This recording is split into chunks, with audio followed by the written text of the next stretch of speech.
সংখ্যক বাৰ্ষিক অধিৱেশনত উপস্থিত থকা প্ৰতিগৰাকী বাপাই চৰণত সেৱা জনাইছোঁ। আৰু এই সভাখনিৰ সভাপতি আসন অলংকৃত কৰা সন্মানীয় সভাপতি বাপৰ শ্ৰী চৰণত সেৱা জনাইছোঁ।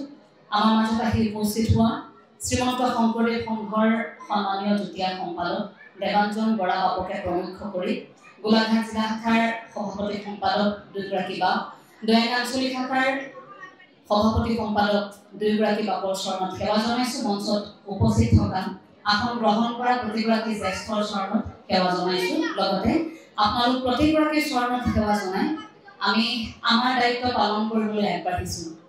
কেইটামান দিন পূৰ্বে দৈয়াঙলৈ আহিছিলোঁহে, আকৌ আহিলোঁ।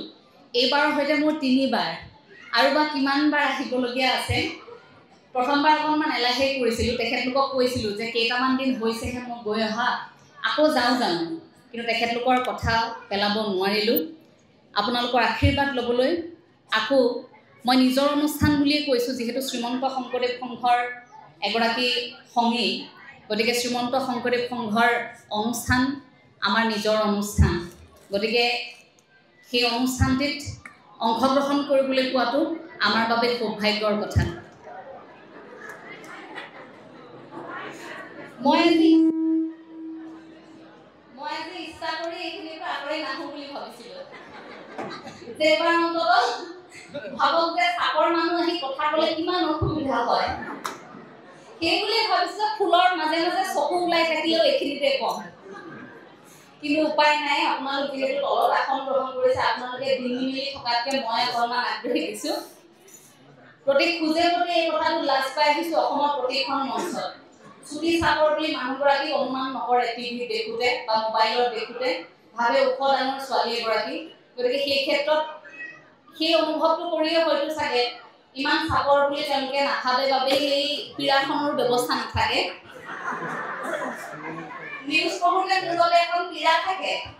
মই NT24 যেদিনাই যোগদান কৰিছোঁ সেইদিনাই মোক চাই ষ্টুডিঅ'ৰ পৰা এটা ব্যৱস্থা কৰিছে, এখন অকণমান ওচৰতে মোক চাই সুধিছে যে কিমান ওখ লাগিব। লগে পিছদিনা প্ৰায় এখন ডাঙৰ পীড়া মোক কেতিয়াবা দেখুৱাম বাৰু আপোনালোকক। সেই পীড়া এখনৰ ব্যৱস্থা কৰিছিল আৰু সেইখনত উঠি মই নিউজ পঢ়োঁ। সেইকাৰণে আপোনালোকে মোক ওখ দেখে টিভিত।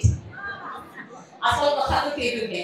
বাৰু যি কি নহওক, যদিও নিৰ্দিষ্ট বিষয়বস্তু দিয়া নাই, আমি আমাৰ কথাখিনি মূলত আধ্যাত্মিকতাৰ লগতে সম্পৰ্ক ৰাখি ক'বলৈ চেষ্টা কৰিম। নিৰ্দিষ্ট বিষয়বস্তু দিলে আচলতে আমাৰ সুবিধা হয় সেই নিৰ্দিষ্ট বিষয়বস্তুৰ ওপৰত ক'বৰ বাবে। উপৰোক্ত বক্তা কেইগৰাকীৰ বক্তৃতা মই তেখেতলোকৰ শুনিবলৈ নাপালোঁ, আমাৰ দুৰ্ভাগ্য। কিন্তু অকণমান অনুমান কৰিব পাৰিছোঁ যে সকলোৱে হয়তো এই ভক্তি মাৰ্গৰ ওপৰতে বক্তব্য ৰাখিলে। আমি আৰম্ভ কৰিছোঁ আমাৰ কথাখিনি নাৰদৰ উপৰিজন্ম কথাৰে। আপোনালোক সকলো জ্ঞাত সেই যে সময়খিনি নাৰদৰ উপৰিজন্ম, এগৰাকী দাসীৰ ঘৰত নাৰদৰ জন্ম, দাস পুত্ৰ হিচাপে। খুব কণমানি সন্তানটি, প্ৰায় 5 বছৰ বয়স। ঘৰখনলৈ 4 সিদ্ধ পুৰুষ আহিল। সেই 4 সিদ্ধ পুৰুষ আহি তেওঁলোকৰ ঘৰখনতে জিৰোৱাৰ বাবে এটা সিদ্ধান্ত ল'লে। সেই ঘৰখনত সেই দাসীগৰাকী অৰ্থাৎ সেই সন্তানটিৰ মাতৃয়ে কোনোমতে খুজি মাগি এসাঁজ খাবলৈ ঠিক কৰে বা ঘৰখন চলাই আছিল তেনেকৈ। সেই 4 সিদ্ধ পুৰুষ আহি প্ৰতিদিনে ঈশ্বৰৰ গুণানুকীৰ্তন কৰে তাতে। আৰু তেওঁলোকৰ ঘৰতে থকাৰ সেই সময়খিনিত এতিয়া ঘৰখনত আছিল কণমানিগৰাকী, ঘৰখনত 4গৰাকী আলহী আহিছে, খুব ভাল পাইছে। সেই 4 সিদ্ধ পুৰুষৰ সৈতে ওলাওঁতে সোমাওঁতে কৃষ্ণ কথা শুনি এটা সময়ত এনেকুৱা হ'ল যে সেই শিশুটিয়ে কৃষ্ণ কথা নুশুনাকৈ থাকিব নোৱাৰা হ'ল। কেইবাদিনৰ পাছত যেতিয়া তেখেতলোক সেই ঘৰখন এৰি যাবলৈ ওলাইছে, যিহেতু কণমানিসকল আছে গতিকে মই কথাখিনি অকণমান সহজভাৱে ক'বলৈ চেষ্টা কৰিম। যাবলৈ ওলাইছে সেই ঘৰখনৰ পৰা। এতিয়া আলহী ঘৰৰ পৰা যাবলৈ ওলালে আমাৰ বেয়া লাগে নে নালাগে? লাগে। সেই 4জন পুৰুষ যেতিয়া যাবলৈ ওলাইছে তেতিয়া তেওঁলোক বেয়া লাগিছে, কণমানিগৰাকীৰ বেয়া লাগিছে। আৰু বেয়া লাগি তেওঁলোকক কাকুতি মিনতি কৰিছে বোলে আপোনালোক কেইটামান দিন আকৌ ৰৈ যাওকচোন কৃষ্ণ কথা শুনিবৰ বাবে। আমাৰ সেই পিয়া কেতিয়াও পলোৱা নাই, কৃষ্ণ কথা শুনাৰ আৰু হেঁপাহ আছে। বোলে আমিতো এতিয়া যাবই লাগিব, আমি আৰু ইয়াত থাকিব নোৱাৰিম। নামানে, সন্তানটিয়ে কান্দিবলৈ আৰম্ভ কৰিছে যে আপোনালোক থাকক, এইকেইটা দিন কৃষ্ণৰ কথা শুনি মই উপলব্ধি কৰিব পাৰিছো কিবা এটা, মোক ঈশ্বৰৰ দৰ্শন লাগে আৰু আপোনালোক থাককচোন। কাকুতি মিনতি কৰিছে আৰু কৈছে যে যদি আপোনালোক থাকিব নোৱাৰে তেন্তে এনেকুৱা এটা ব্যৱস্থা কৰক যে আপোনালোকে যাতে মই ঈশ্বৰক গুণানুকীৰ্তন কৰাৰ লগে লগে ঈশ্বৰৰ দৰ্শন পাওঁ, মোক কিবা এটা তেনে শক্তি দিয়ক। সেই 4 সিদ্ধ পুৰুষটো আচৰিত হৈছে, আৰে 5 বছৰীয়া এই কণমানিটি ইমান ঈশ্বৰৰ কথা শুনি ভাল পালেনে? লগে লগে সেই 4 সিদ্ধ পুৰুষে তেওঁক আশীৰ্বাদ প্ৰদান কৰিলে আৰু আশীৰ্বাদ প্ৰদান কৰাৰ লগে লগে সেই কণমানিটিও কিবা এটা বেলেগ ধৰণৰ শক্তি অনুভৱ কৰিলে। কিন্তু তেতিয়াও আৰু পাবলৈ বাকী আছে, মাত্ৰ সেই আৰম্ভণি। ঈশ্বৰ কি, ঈশ্বৰ কেনেকুৱা, ঈশ্বৰৰ অৱস্থিতি কি, ঈশ্বৰৰ সৈতে সম্পৰ্ক আমাৰ কেনেকুৱা হ'ব লাগে, সেই কথাখিনি মাত্ৰ আৰম্ভণি হৈছিল সেই 4 সিদ্ধ পুৰুষৰ পৰা শুনি। সেই আশীৰ্বাদ পোৱাৰ পাছত এইবাৰ তেওঁ উত্তৰৰ দিশে গতি কৰিলে। ভাগৱতত বৰ সুন্দৰকৈ এই কথাখিনিৰ বৰ্ণনা আছে। কুলতি ধৰিয়া মোক কৰিয়া পৰম ৰহস্য কথা কৰিলা প্ৰকাশ, কহিলন্ত ঈশ্বৰ ভকতি মহাজ্ঞান, যেন অন্ধলাক দিলা দিব্য চক্ষু দান। আকৌ কৈছে, বান্ধৱ কৃষ্ণক মই ভৈলো পৰিচয়, আনদেৱ ধৰ্মক দেখিলো মায়াময়, হৰি ৰাম ৰাম ৰাম ৰাম। এই যে ধৰ্মৰ মায়াময় সেই সময় কেনেকৈ বুজিব ঈশ্বৰৰ কথা? লাহে লাহে যে 4 সিদ্ধ পুৰুষৰ পৰা আশীৰ্বাদ পোৱাৰ পাছত উত্তৰ দিশে গতি কৰিবলৈ মন মেলিলে, সেই উত্তৰ দিশটো এতিয়া কি? এই উত্তৰ দিশ বুলি কোৱাৰ লগে লগে উত্তৰায়ণৰ কথাখিনি আহে। উত্তৰ দিশটোৰ মাহাত্ম্যৰ কথা বহু ধৰ্মগ্ৰন্থত আছে। ভাৰতবৰ্ষৰ উত্তৰ দিশত হিমালয় আছে, উত্তৰ দিশৰ মাহাত্ম্যৰ কথা আছে। এই বদৰিকা আশ্ৰমখনি উত্তৰ দিশত আছে বুলি কয়। সেই উত্তৰ দিশে যাবলৈ উত্তৰী বস্ত্ৰও গাত ল'ব লাগিব। সেই সময়ত সেই সন্তানটি উত্তৰ দিশে গতি কৰিলে। ইয়াক এনেধৰণে ইয়াৰ মাহাত্ম্যটো খুব গভীৰ আচলতে কথাখিনি। ইয়াৰ মাহাত্ম্যটো যদি আমি বুজি পাওঁ, আমিও আমাৰ জীৱনৰ সেই উত্তৰৰ দিশটো আমি জানিব পাৰিম যে কোনটো উত্তৰ দিশে আমি গৈ আছো। সেই উত্তৰ দিশটোলৈ যাবৰ বাবে আমি নিজক স্থিৰ কৰি ল'ব লাগিব। সেই 5 বছৰীয়া সন্তানটিয়ে উত্তৰ দিশলৈ এতিয়া গতি কৰিছে। উত্তৰ দিশলৈ গতি কৰিছে, হাবি বন ফালি গৈ আছে। এজোপা গছৰ তলত আৰম্ভ কৰিলে এবাৰ ধ্যান, আৰু ধ্যান যিমানে আৰম্ভ হৈছে ঈশ্বৰক পোৱাৰ তাৰণা সিমানে বাঢ়িছে। বছৰ বাগৰিছে, সময় বাগৰিছে, ঈশ্বৰক বিচাৰি বিচাৰি অৱশেষত কিছু মুহূৰ্তৰ বাবে, মাত্ৰ কিছু মুহূৰ্তৰ বাবে ঈশ্বৰৰ সাক্ষাৎ হ'ল। ঈশ্বৰৰ সাক্ষাৎ হ'ল, সেই অকণমান সময়তে তেওঁ ঈশ্বৰৰ সাক্ষাৎ পোৱাৰ লগে লগে উজলি উঠিছে। কাৰণ বিচাৰি থকা কিবা এটাৰ প্ৰাপ্তি যেতিয়া হঠাৎ পায় আমাৰ কেনেকুৱা লাগিব? সেই সাধনাত যেতিয়া ঈশ্বৰক পাইছে উজলি উঠিছে, কিন্তু কিছু সময় পাছতেই ঈশ্বৰ নোহোৱা হৈ গ'ল, নাই। এতিয়া আকৌ কান্দিবলৈ আৰম্ভ কৰিছে, প্ৰভু তুমি মোক দেখা দিলা, দেখা দি আকৌ তুমি কিয় নোহোৱা হৈ গ'লা? এইবাৰ কাকুতি মিনতি কৰোঁতে ঈশ্বৰে তেওঁক দিব্য শক্তিৰ দ্বাৰা এই কথাটো উপলব্ধি কৰোৱাইছে যে তোমাৰ মনৰ মলিনতা সম্পূৰ্ণৰূপে যেতিয়ালৈকে নাযাব বা মলিনতা সম্পূৰ্ণৰূপে যেতিয়ালৈকে শেষ নহ'ব, তেতিয়ালৈকে মই তোমাৰ সন্মুখত এনেকৈ ধৰা দিব নোৱাৰো।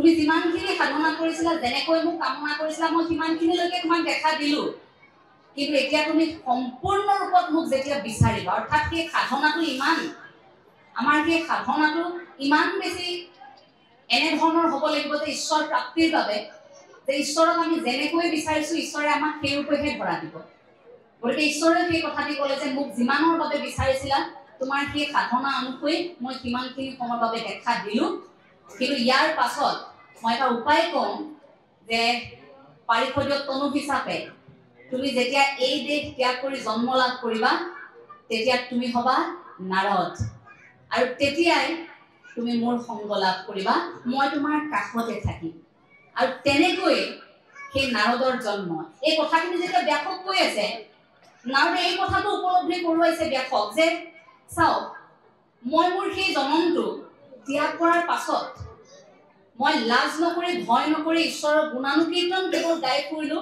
যিটো মোৰ বাবে প্ৰাপ্তি মোৰ সেই সাধনাটোৱে মোৰ প্ৰাপ্তি হ'ল আৰু মই ভাবিলো যে মোৰ জীৱনটো এতিয়া সফল হৈছে লাহে লাহে কাৰণ মই ঈশ্বৰৰ গুণানুকীৰ্তন কৰিছো যাৰ বাবে মই ঈশ্বৰৰ সংগত এতিয়া থাকিবলৈ পাইছো কিন্তু এই যে মানুহ পিছলৈ মানুহ জাতিটো ঈশ্বৰৰ সংগত কেনেকৈ থাকিব কেনেকৈ ঈশ্বৰক বুজি পাব ইয়াৰ কিবা এটা উপায় আপুনি কৰিব লাগিব আৰু সেইবাবে আপুনি এভাগী শাস্ত্ৰ লিখিব লাগিব সেয়া ভাগৱত শাস্ত্ৰ আপুনি ভাগৱত শাস্ত্ৰ এনেভাৱে লিখি উলিয়াওক সেই ভাগৱত শাস্ত্ৰ ভাগিয়ে যাতে জনম জনমলৈ মানুহক মানুহ কৰি ৰাখে সেই ভাগৱত শাস্ত্ৰ ভাগি আমাক এনেভাৱে জীৱনৰ উত্তৰবোৰ দি যাওক যে জীৱনৰ প্ৰশ্ন শেষ হৈ যাব ভাগৱতৰ উত্তৰ শেষ নহয় সেই ভাগৱতৰ প্ৰতি বিশ্বাস মানুহৰ এনেকৈ আহক যে ভাগৱতখন থকাৰ লগে লগে ভাগৱতৰ সেই তত্ত্ব কথা শুনাৰ লগে লগে এই যে তৃতীয় নয়ন বুলি আমি কিবা এটা ভাবি থাকো সঁচাকৈতো আমাৰ কাৰো কপালত তৃতীয় চকু এটা নাই কিন্তু আছে কিন্তু দিব্য শক্তি কিন্তু জ্ঞানৰ জৰিয়তে খোল খোৱা চকু যে সেই ভাগৱত শাস্ত্ৰভাগীৰ সেই তত্ত্বজ্ঞান যদি আমি শুনিব পাৰো তেতিয়া আমাৰ সেই তৃতীয় শক্তি আমি লাভ কৰিম দিব্য শক্তি আমি লাভ কৰিম সেই চাৰি সিদ্ধ পুৰুষে যেনেকৈ আশীৰ্বাদ দিয়াৰ লগে লগে অকণমান সময়ৰ বাবে ঈশ্বৰ প্ৰাপ্তিৰ কথা অনুভৱ কৰিছিল সন্তানটিয়ে ঠিক তেনেকৈ সেই ভাগৱত শাস্ত্ৰভাগীকো যদি আমি প্ৰতিগৰাকী অসমীয়াই বুকুত সাৱটি ল'ব পাৰো তেন্তে আমাৰ বাবে সেয়াই এটা ডাঙৰ খাদ্য হ'ব পাৰে আমাৰ বাবে সেয়াই দিব্য শক্তি হ'ব পাৰে অৰ্থাৎ তৃতীয় নয়ন আমাৰ বাবে সেয়া হ'ব পাৰে এই যে উত্তৰায়ণ বুলি ক'লো উত্তৰায়ণ বুলি কোৱাৰ লগে লগে উত্তৰ দিশটোৰ দিশে আমি গতি কৰাৰ লগে লগে তাত উত্তৰী বস্ত্ৰৰ কথাও থাকে ধৰ্মৰ কথাবোৰ আচলতে ক'ৰবাত কেতিয়াবা বিসংগতিপূৰ্ণ হয় ক'ৰবাত বিতৰ্কৰ সূত্ৰপাত ঘটায় গতিকে ধৰ্মৰ কথাবোৰ পৰাপক্ষত কিছু ব্যক্তি এৰাই চলে কিন্তু আমি ভাবো যে এই কথাবোৰ মুকলিকৈ আলোচনা হ'ব লাগে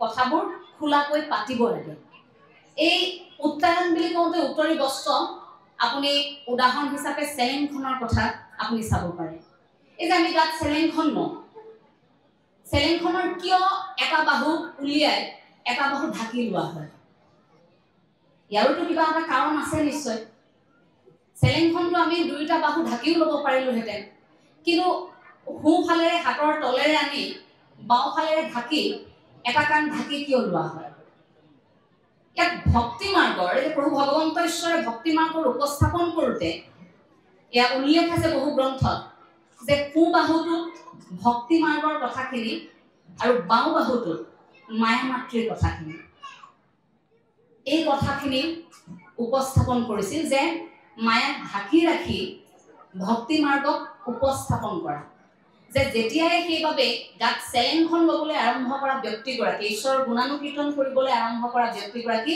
লাহে লাহে সেই মায়া মোহৰ পৰা আঁতৰি আহে ভাবি চাওকচোন আমি গাত লোৱা বস্ত্ৰখনেও কিমান কথা সূচায় ডিঙিত লোৱা গামোচাখনেও কিমান কথা সূচায় আপুনি আইসকলে পিন্ধি অহা ৰিহাখন চাদৰ মেখেলাৰ তলত পিন্ধি অহা ৰিহাখনেও কিমান কথা সূচায় অৰ্থাৎ আমাৰ সাজ সজ্জা আমি কেনেকৈ আছো কি পিন্ধিছো এই কথাখিনিও আমাৰ জীৱনশৈলীৰ সৈতে ইয়াক ইমান সুন্দৰকৈ খাপ খুৱাই ৰখা হৈছে আপুনি সেই তত্ত্ব কথা যদি কেতিয়াবা উপলব্ধি কৰে আপুনি ভাবিব সঁচাকৈ এই মাৰ্জিত পোছাকযোৰে এই কাপোৰ সাজে এই চেলেংখনে গামোচাখনে এই চাদৰ মেখেলাযোৰে আপোনাক বৰ বেলেগ ধৰণৰ কিবা এটা উদাহৰণ হিচাপে আপুনি কঢ়িয়াই লৈ ফুৰিছে কিন্তু আপুনি উপলব্ধি কৰিব পাৰিব যদি তাৰ অৰ্থটো আপুনি উপলব্ধি কৰে আপুনি যদি অনুভৱ কৰে যে কিয় পিন্ধিছো চেলেংখন মই গাত লৈছো কিয় সেই উত্তৰী বস্ত্ৰখন গাত লৈ তাৰ পাছতহে বোলে গুৰু ভকতি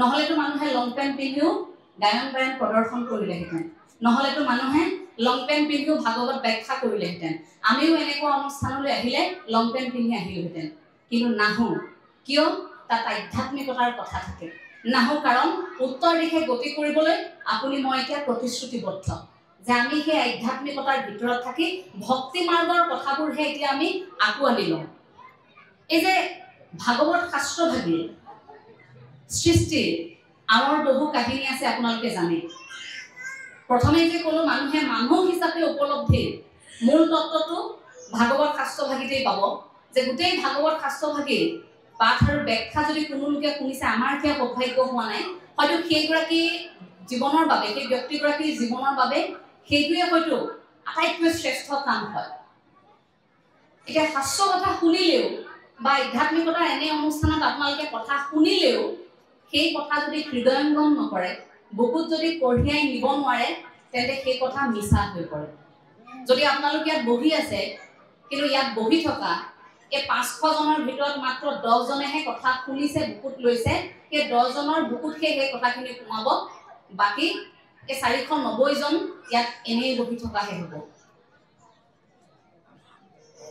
এই শাস্ত্ৰ কথাবোৰ আমি কেতিয়াবা আধ্যাত্মিক কথাবোৰ নুবুজো বুলিও থাকো এজন মানুহে গৰু এহাল কিনি আনিছে গৰুহাল কিনি আনিছে আনি গাঁৱত সোমাইছে গাঁও পাইছেহে লাহে লাহে গাঁৱৰ ইজন আহি সুধিছে বোলে গৰুহাল কিমান দি কিনিলি যেনেকৈ দামী গাড়ী এখন কিনাৰ লগে লগে লোকসকল আহি সোধেনে বোলে গাড়ীখন কিমান পৰিল দামী বস্তু এটা কিনাৰ লগে লগে চুবুৰীয়াইটো সোধে আমাক বোলে কিমান টকা দিলি তাৰ পাছত লগে লগে তেওঁলোকে কয় এইটো বেছি দিলি নেকি এইটো অকণমান আৰু কমতে পালিহেঁতেন নামব বজাৰত এই কথাটো কয় এই গৰুহাল কিনি মানুহজন আহি আছে আহি থাকোঁতে বোলে গৰুহাল বৰ দাম দিলা দেই তুমি সকলোৱে কৈছে আৰু ইজন মানুহ ওচৰত পায় তেওঁ সেইটো কথাই কয় এই গৰুহাল তুমি অলপ বেছি দাম দিলা ইমান দামত এইটো তুমি তাতকৈ আৰু বেলেগ গৰু পালাহেঁতেন মানুহজনে আনিলে লাহে লাহে মানুহজনৰ খং উঠি আহি আছে এই গৰুহাল মইহে কিনিছো আপোনালোকে কিয় কৈ আছে যে গৰুহালৰ দামটো বেছি হয় আহি আহি ঘৰ পালেহি ঘৰ পাই ঘৰ পোৱাৰ লগে লগে দেখিছে পদূলিমূৰত আৰু গাঁৱৰ মানুহ ৰৈ আছে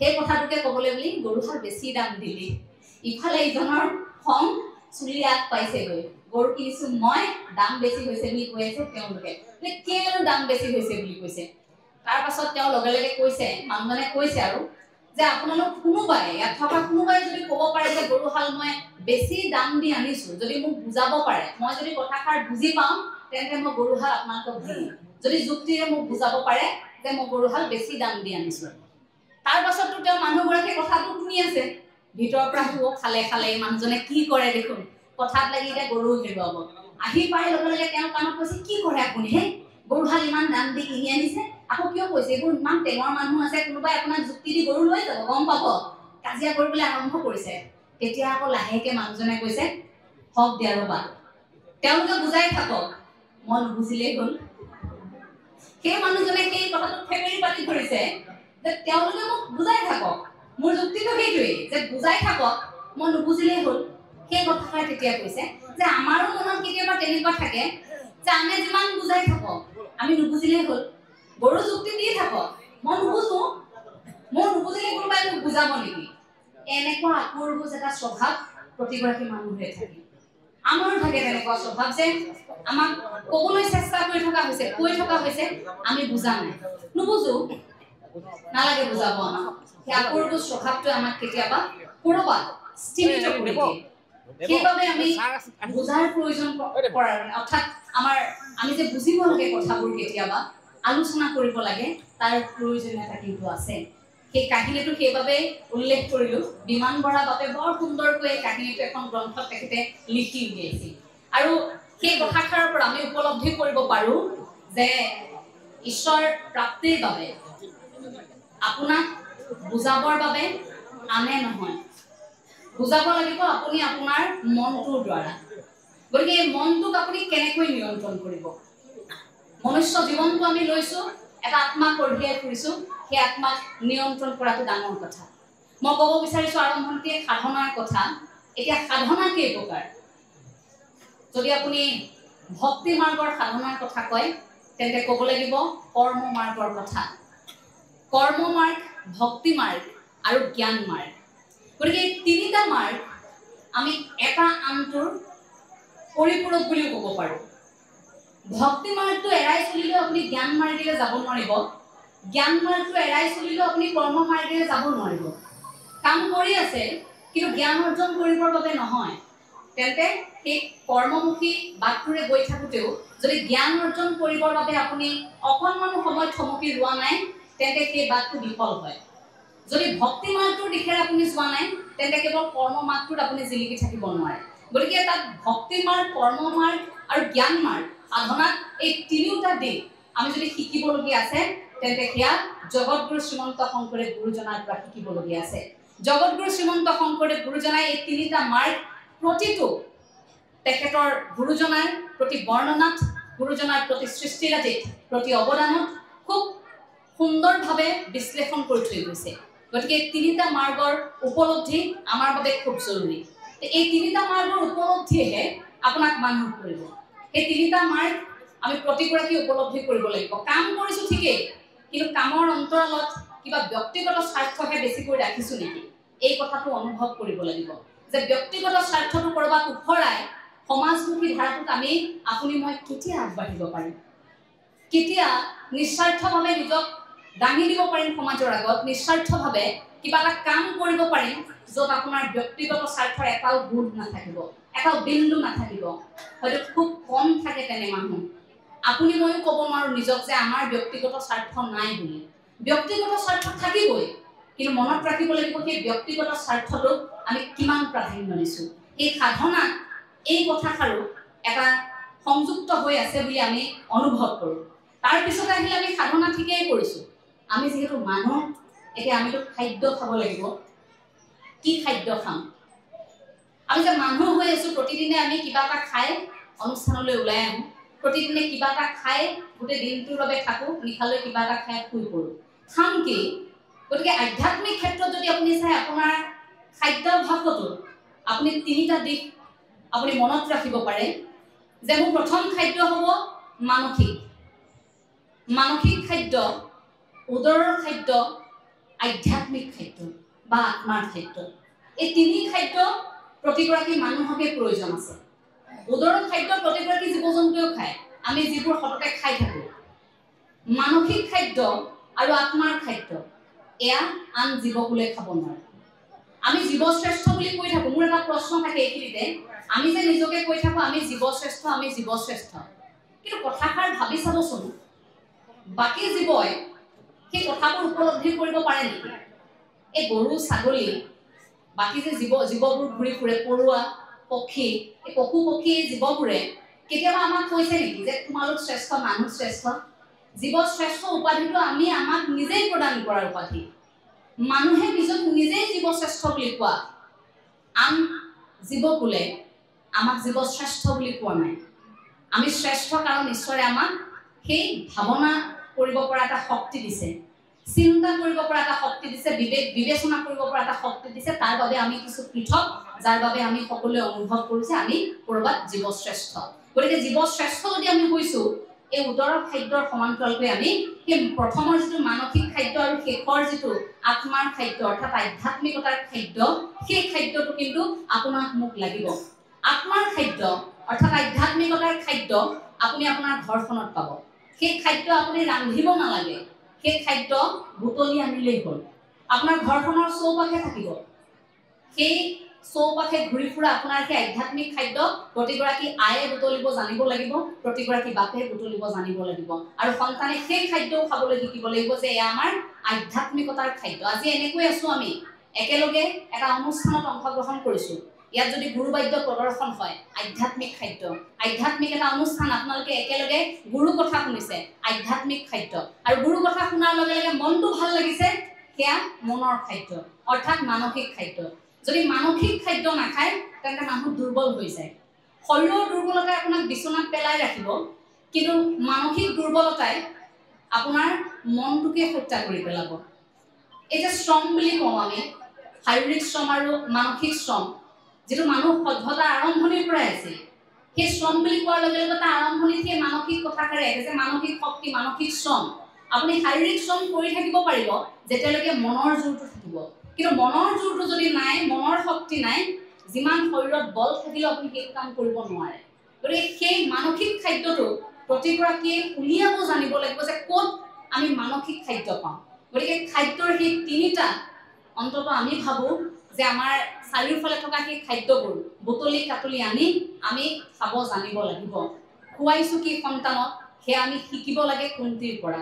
যে ঈশ্বৰলৈ অকণমান আগবঢ়াই যে কুন্তিয়ে তেওঁৰ সন্তানক খুৱাইছিল কিন্তু সেই খাদ্য খুৱাব পৰা নাছিল গান্ধাৰীয়ে যাৰ ফলত যেতিয়া প্ৰশ্ন সুধিছিল যে তোমাৰ সন্তান এই পাছতি সন্তান তুমি কেনেকৈ ইমান বিজ্ঞ কৰি তুলিলা ইমান তোমাৰ পাছতি সন্তান ইমান কিয় বিশেষ হ'ল সেই বিশেষত্ব ক'ত আছিল বোলে মোৰ খাদ্যত আছিল মই খাদ্য ৰান্ধোতে ঈশ্বৰৰ বাবে আগবঢ়াই এনেভাৱে খাদ্য ৰান্ধিছিলোঁ সেই খাদ্য খোৱাৰ বাবে মোৰ সন্তান ঈশ্বৰমুখী হৈছে কিন্তু তুমি হয়তো সেই খাদ্য ৰান্ধোতে সেইখিনি কাম কৰা নাছিলা গতিকে আমাৰ প্ৰতি ৰন্ধনশালত এই কথাখিনি গুঞ্জৰিত হৈ উঠিব লাগে প্ৰতি ৰন্ধনশালত আমাৰ প্ৰতিগৰাকী আইমাতৃয়ে সেই ঈশ্বৰৰ গুণানুকীৰ্তন কৰিব লাগে প্ৰতিগৰাকী আইমাতৃৰ পাকঘৰত সেই কথাবোৰ গুঞ্জৰিত হ'ব লাগে যাতে আপোনাৰ সন্তানটো সুস্থ হৈ থাকে আপুনি মাছে ভাত খুৱাইছে মাংসই ভাত খুৱাইছে আলু পিটিকাই ভাত খুৱাইছে দাইলে ভাত খুৱাইছে এইটো ডাঙৰ কথা নহয় কিন্তু কেনেকৈ ৰান্ধি খুৱাইছে সেইটোহে ডাঙৰ কথা যদি মাছে মাংসই ভাত ৰান্ধি সন্তানৰ সন্মুখত কাঁহীখন দলিয়াই দিয়ে মোক খা কিমাননো উৎপাত কৰি নাথাকক সেই সন্তানে খাই তৃপ্তি নাপায় যদি দালি ভাত কেইটাই দিছে আলু পিটিকাই দিছে কিন্তু মৰমেৰে কৈছে খোৱা শুন এইকেইটা খাই লোৱা আৰু সেই খোৱাৰ বিনিময়ত ধন্যবাদ জনাবলৈ শিকাইছে ঈশ্বৰক তেতিয়া সেই খাদ্যই আপোনাৰ সন্তানক সেই খাদ্যৰ প্ৰতি কৃতজ্ঞ কৰাব আৰু যি কৃতজ্ঞতাইহে আচলতে আমাক মানুহ কৰে আমি মানুহবোৰ কেতিয়াবা অকৃতজ্ঞ বুলি কোৱা হয় মই সেইবাবে এই কথাষাৰ উল্লেখ কৰিলোঁ এতিয়া সেই খাদ্যৰ পাছত শৰণৰ কথা আমি আচলতে ভজনৰ কথা ক'বলৈ নাযাওঁ কাৰণ আমি ভজন লোৱা নাই গ্ৰহণ কৰিব পৰা আমাৰ সময় হোৱা নাই আমি যিটো শৰণ লৈছোঁ গতিকে অকণমান সেই কথাষাৰে ভিতৰৰ বিষয়বস্তুলৈ নাযাওঁ কিন্তু খুব থুলমূলকৈ যদি আমি কওঁ শৰণ বুলি কোৱাৰ লগে লগে আপুনি মই কি অনুভৱ কৰোঁ এই যে এটা সময় যিটো সময়ত গুৰুজনাই যে নৱবৈষ্ণৱ আন্দোলনৰ প্ৰচাৰ প্ৰসাৰ কৰিলে এই যে এক শৰণ হৰিনাম ধৰ্মৰ প্ৰচাৰ প্ৰসাৰ কৰিলে